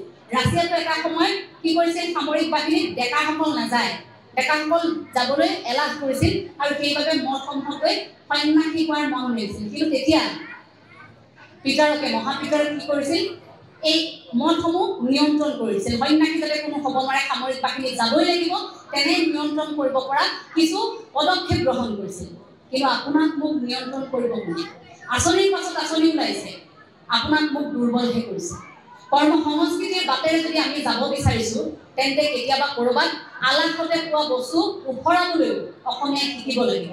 নহ'লে আমাক মই পূৰ্বতে কোৱাৰ দৰে নিৰ্দিষ্ট আইন প্ৰণয়ন কৰি এটা সংৰক্ষিত জাতি বুলি উল্লেখ কৰিব লাগিব। বোলে কি অসমত অসমীয়া নামৰ এটা জাতি আছিল, কান্দি লাভ নাই, পিছত আমাৰ বজাৰ আনে দখল কৰিলে, আমাৰ পথাৰ আনে দখল কৰিলে, আমাৰ উদ্যোগ আনে দখল কৰিলে। কাৰণ এতিয়া লাহে লাহে সমস্যা আহি পদূলি বাটত নহয়, সমস্যা এতিয়া বৰঘৰ পালেহি। আৰু বৰঘৰত পীড়া আমি অসমীয়াই পাৰি দিছোঁ, সেইটো অপ্ৰিয় সত্য আমি অসমীয়াই স্বীকাৰ কৰিব লাগিব। সেইবাবে প্ৰতিগৰাকী সজাগ হোৱাৰ এয়া সময়। আধ্যাত্মিক এনে অনুষ্ঠানত আমি কৰ্ম সংস্কৃতিৰ কথাও কিন্তু আমি পাতিব লাগিব। প্ৰতিগৰাকী যুৱক যুৱতীলৈ, প্ৰতিগৰাকী শ্ৰীমন্ত শংকৰদেৱ সংঘৰ সেৱক সেৱিকালৈ মই কৃতজ্ঞতাৰ সেৱা জনাইছোঁ যে লাহে লাহে আমাৰ সেৱা বাহিনীৰ যোগদান খুব ভাল লগা হৈছে। পূৰ্বতে সেৱা বাহিনীৰ যোগদান এনেভাৱে আচলতে আগবাঢ়ি অহা নাছিল যদিও এতিয়া কিন্তু লাহে লাহে সেৱা বাহিনীত আমাৰ নতুনকৈ সেৱক সেৱিকাসকল, কণমানিসকল আগবাঢ়ি আহিছে, কিবা এটা অন্তত বুজিব বিচাৰিছে। গতিকে সেইসকলক আপোনালোকে সাহসৰ হাতখন দি আগবঢ়াই নিয়ক। পৃথিৱীৰ ভিতৰতে একক আৰু অনন্য হৈ এই শ্ৰীমন্ত শংকৰদেৱ সংঘৰ মানৱ পুত্ৰ হিচাপে জিলিকি থাকক কেন্দ্ৰীয় সেৱাবাদী আই মাতৃসকল। আপোনালোকৰ বাবে শ্ৰীমন্ত শংকৰদেৱ সংঘই আয়োজন কৰি দিয়া এই শিশু আই মাতৃ যুৱ সমাৰোহ কেৱল এটা সমাৰোহ, এটা প্ৰতিযোগিতা হৈ নাথাকক। সেই অনুভৱ প্ৰতিগৰাকীয়ে কৰক যে আপোনালোকৰ ৰন্ধনশালৰ পৰা উলিয়াই আনি আপোনালোকৰ পাৰদৰ্শিতাক প্ৰকাশ কৰিবৰ বাবে এখন মঞ্চৰ সাজু কৰি দিছে শ্ৰীমন্ত শংকৰদেৱ সংঘই। গতিকে সেই মঞ্চখনক শ্ৰদ্ধা জনাই প্ৰতিগৰাকীয়ে প্ৰশিক্ষণ গ্ৰহণ কৰি এই গুৰুজনাৰ সৃষ্টিৰাজিক ভালকৈ শুদ্ধ আৰু সত্যৰ ওপৰত কঢ়িয়াই নিম বুলি প্ৰতিগৰাকী আই প্ৰতিশ্ৰুতিবদ্ধ হওক, প্ৰতিগৰাকী বাপ প্ৰতিশ্ৰুতিবদ্ধ হওক। আপোনালোক সবাৰে শ্ৰীচৰণত সেৱা জনাই আমাৰ ক'বলগীয়া দুআষাৰ আমি ইমানতে সামৰণি মাৰিব লাগিব, যিহেতু দূৰণিবতীয়া বাট মই আকৌ গুৱাহাটীলৈ উভতি যাব লাগিব। কথাবোৰ কওঁতে ক'ৰবাত ভুল হৈ যাব পাৰে, সমস্তখিনি ভুল আপোনাৰ খবৰ শ্ৰীচৰণত সমস্ত ভুলৰ আমি মৰিখন বিচাৰি আপোনালোকে ক্ষমা কৰিব, সেই ক্ষমা বিচাৰি আমাৰ ক'বলগীয়া দুআষাৰ সামৰণি মাৰিছোঁ। প্ৰতিগৰাকী সদায় কুশলে থাকক, প্ৰতিগৰাকী নাৰীৰ হৃদয়ত খেৰগুটি থাকক, খেৰগুটি আইদৰে মনটো আপোনালোকৰ থাকক। প্ৰতিগৰাকী নাৰীৰ হৃদয়ত কনকলতা থাকক, প্ৰতিগৰাকী নাৰীৰ হৃদয়ত জয়মতী থাকক আৰু সময়ে সময়ে ফুলনো থাকক। আৰু ফুলন নাথাকিলে এই সমাজখনে কেতিয়াবা আমাক ভয় নকৰে। গতিকে ফুলনো কেতিয়াবা হ'ব লাগিব সময়ে সময়ে। আপোনালোক সকলোলৈকে সেৱা জনাই আমাৰ ক'বলগীয়া দুআষাৰ ইমানতে সামৰণি মাৰিছোঁ। কৃষ্ণ জয় জগতগুৰু শ্ৰীমন্ত শংকৰদেৱৰ, জয় জগতগুৰু শ্ৰীমন্ত শংকৰদেৱৰ, জয় জগতগুৰু শ্ৰীমন্ত শংকৰদেৱৰ। কৃষ্ণ তোমাৰ চৰণতে বৰ গোবিন্দ নাজানে উপায় জীৱনতে সেৱাতৰ ৰঘু কৰোণা কৰিতে কৰি জোৰে কৃষ্ণ কৃষ্ণ কৃষ্ণ।